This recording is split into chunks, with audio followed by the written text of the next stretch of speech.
No es lo mismo crecer 2.3% como el año pasado, cuando estás enfrentando un entorno internacional hostil, cuando se te cayó la plataforma petrolera, cuando la producción industrial en Estados Unidos cayó. Ese 2.3 acredita fortaleza, acredita resistencia, que crecer 2% a principios de 2000, cuando la economía mundial estaba creciendo 6%, cuando tenías un socio comercial que estaba creciendo también de manera muy importante. Luego se engaña uno con los promedios y hay los diferentes momentos, distintas circunstancias.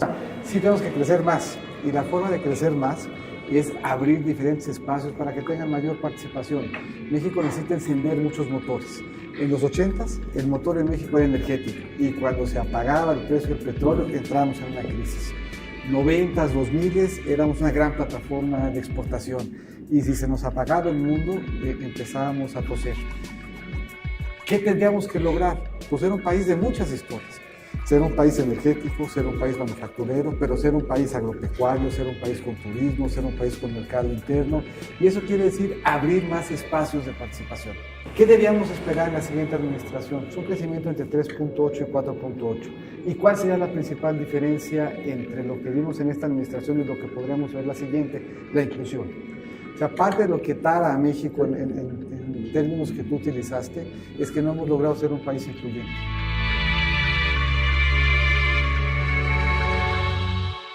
Si nosotros vemos la geografía de la violencia en el país, del 97 al 2017, hay varias cosas que llaman la atención. Parados en 97, la violencia era sobre todo en el sur y en el noroeste, Baja California fundamentalmente. Del 97 al 2000 mejora y sigue mejorando del 2000 hasta el 2006. La verdad es que el arranque del milenio, desde el punto de vista de seguridad, fue un arranque con una excepción, la Ciudad de México. 2006 a 2011 hubo un incremento bien importante en la violencia, concentrada en Guerrero y en el norte del país. Del 2011 al 2017, dos tendencias diferentes. Una mejora bien importante en el 13, 14 y 15, y un deterioro muy relevante en el 16 y en el 17. Pero la violencia se nos mueve hacia el Pacífico y hacia el sur, que quiere decir que las causas de la violencia también cambiaron, también se modificaron.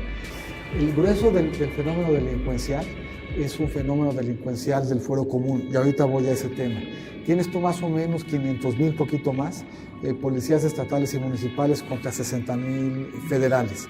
El grueso de la delincuencia es estatal, es del fuero común, el 95%. Esto quiere decir que la capacidad de fuerza policíaca fundamental es la estatal y la municipal. Pero tenemos un punto muy importante: es absolutamente ridículo que nos sigamos moviendo en el mundo del fuero federal y del fuero común, como si siguiéramos siendo los bandidos del Río Frío, pues como si el bandido operara en esta cuadra. En síntesis, necesitas prevención, armas, dinero, policía y un marco de cooperación que nos lleve a que el mismo crimen tenga el mismo castigo, para que podamos obviar si la policía es federal o municipal, y sea la forma como se comete el delito la que determine la competencia y no el delito en sí mismo. El caso de armas, no tenemos una política de armas.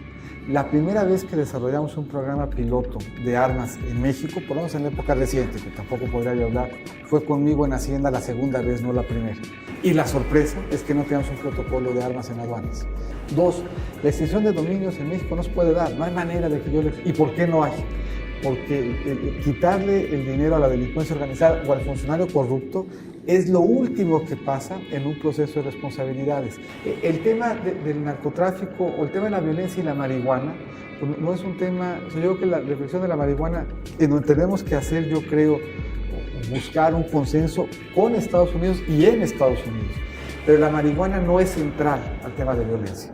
Si nosotros vemos, y me regreso al 2011 contra el 17, lo que estamos viendo en el 17, cuando te acercas a la costa, al Pacífico, es metanfetamina, es heroína, es cocaína, no es marihuana. Entonces, si nosotros les quitamos el dinero, si encarecemos la forma de infiltrar, si les quitamos las armas, si encarecemos la forma de hacerse llegar de armas, pues poco a poco vamos a ir regresando el problema a que sea un problema de seguridad pública y no un problema de seguridad interior o de seguridad nacional. Mira, yo lo que te diría es que es una contienda en donde se va a escoger candidato y propuesta. El PRI escoge hacer equipo con un ciudadano. El ciudadano está haciendo campaña y el ciudadano va a ganar. La contienda, el contraste en la contienda se tiene que dar entre Andrés Manuel, Margarita, Ricardo y yo. Y en ese contraste, desde el punto de vista de una trayectoria limpia, en el caso de Margarita, a mí me parece que es una gente que ha sido siempre congruente, lo pienso igual del presidente Calderón. Pero entre Andrés Manuel, Ricardo y yo no tengo absolutamente ninguna duda.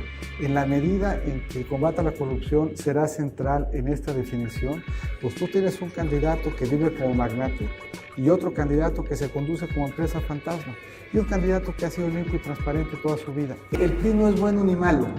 Hay buenos priistas y hay malos priistas. Y es bien importante que nosotros reivindiquemos al sector público como gremio y al sector público como actividad.